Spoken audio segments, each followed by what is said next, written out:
Cuando estaba en la primaria había un compañero que se llamaba Pedro. No diré su nombre por la seguridad de su familia.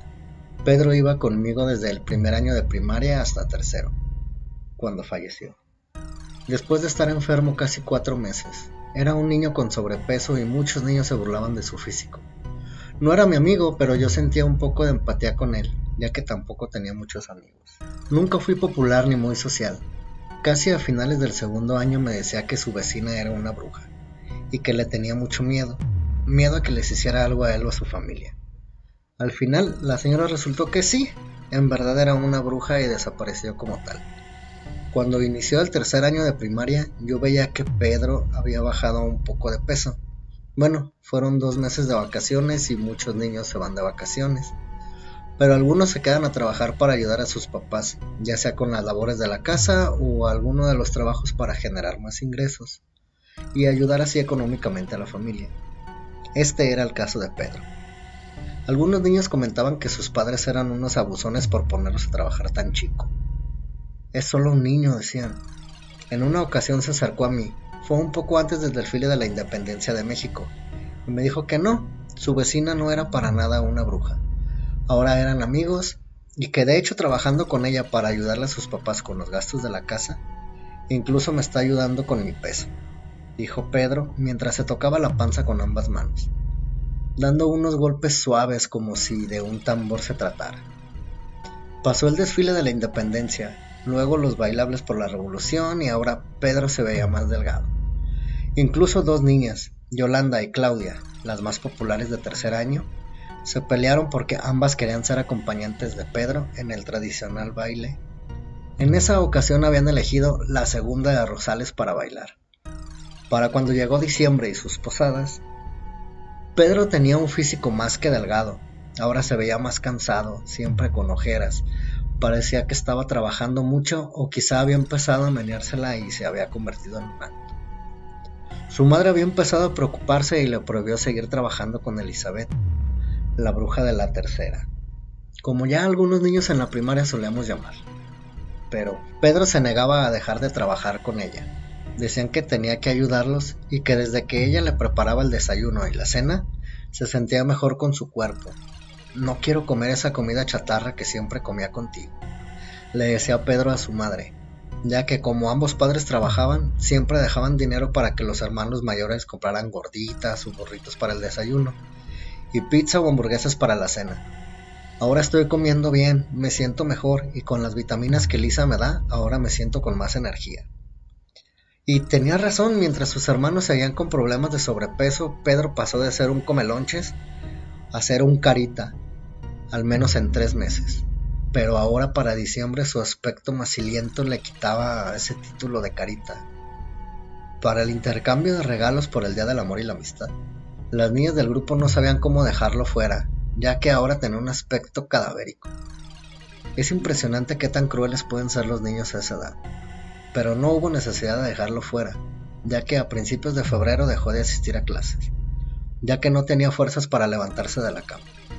Yo no lo vi, pero la maestra de nuestra clase fue a visitarlo y una ocasión durante el receso, escuché mientras ella le comentaba a la maestra de otro curso de tercer año cómo era su aspecto. Parece un esqueleto, decía la maestra. Quizás se está drogando con algún solvente porque de verdad está muy mal. Su piel es gris y los ojos amarillos, el cabello cenizo. Creo que tuve pesadillas en algunas ocasiones solo de imaginar el aspecto del que una vez fue mi amigo Pedro. Su familia no contaba con los recursos para internarlo en un hospital, así que fue en su casa donde pasó los últimos días. Algunos niños llenos de morbo pasábamos a nuestras bicicletas por la casa de Pedro solo porque los niños más grandes nos decían que se escuchaban gritos del dolor del pobre niño. Hacíamos como si a alguno de nosotros se nos había caído la cadena de la bicicleta o necesitaba una reparación justo delante de la casa, a ver si podíamos oír gritos. Pero después nos enteramos que era mentira, ya que Pedro no tenía la fuerza para pronunciar alguna palabra. Estábamos ahí frente a su casa cuando la vi, a la bruja, a Elizabeth, la bruja de la tercera. Ella subía las escaleras exteriores para subir a su apartamento. Llevaba algunas latas en la mano, la miré y me miró, y sentí algo esa tarde fría de 1998 a mis 8 años de edad. No sabía mucho del lenguaje corporal. Ahora soy psicoterapeuta y podré interpretar más, pero en su mirada no había expresión alguna. La mujer bruja no sentía nada. El niño que ella había casi adoptado se estaba muriendo 2 casas al lado y una enfrente, como el movimiento de un caballo en el ajedrez. Pedro se estaba muriendo y a ella no le importaba. Nunca se supo que ella apoyara a sus padres. Esto lo supe después. Ni lo visitaba. Nada. Para cuando el curso de tercer año llegaba a su fin, los padres de Pedro llegaron a hablar con el director de la escuela. Nos pidieron ayuda porque Pedro había muerto la noche anterior mientras dormía.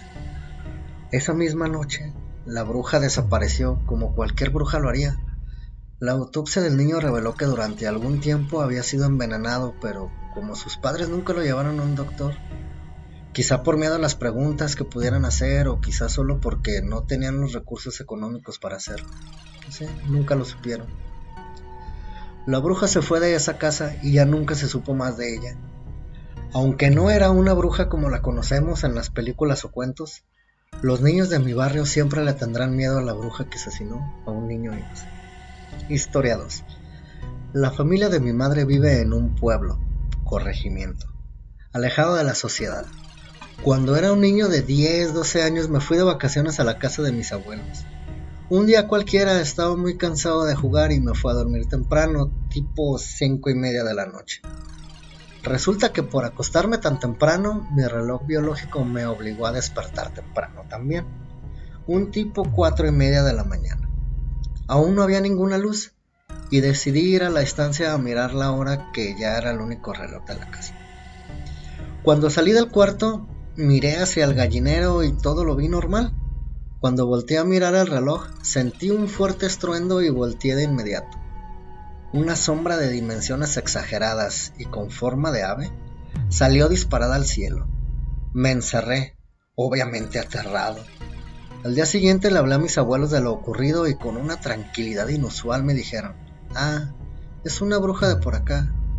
Tranquilo, no es de las que se llevan a los niños.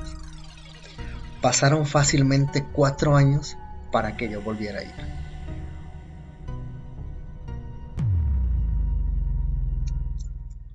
Historia 3. A mí no me pasó, pero a mis primos sí. Tengo familia que vive en los cerros. Una vez me contaron que fueron de casa. Vieron cómo una mujer de cabello largo y negro, el cual cubría su rostro, se bañaba en una pileta del lugar. La mujer comenzó a llorar. Mis primos me dijeron que se asustaron mucho, pero decidieron irse del lugar. Uno de ellos se quedó observando de más y eso casi le cuesta la vida, pues aquella mujer desapareció sin darse cuenta. Pero cuando mi primo se había dado la vuelta para seguir a los demás, la mujer estaba a su lado. Ella lo asustó tanto que mi primo se cayó, obviamente gritó del miedo. Mis otros primos, sus hermanos, voltearon a verlo y a ayudarlo, pero cuando ellos voltearon en dirección hacia él, ya no estaba aquella mujer, solo se encontraba mi primo intentando rascarse de la malla con púas, la cual estaba enrollada en sus piernas. Eso fue un poco extraño.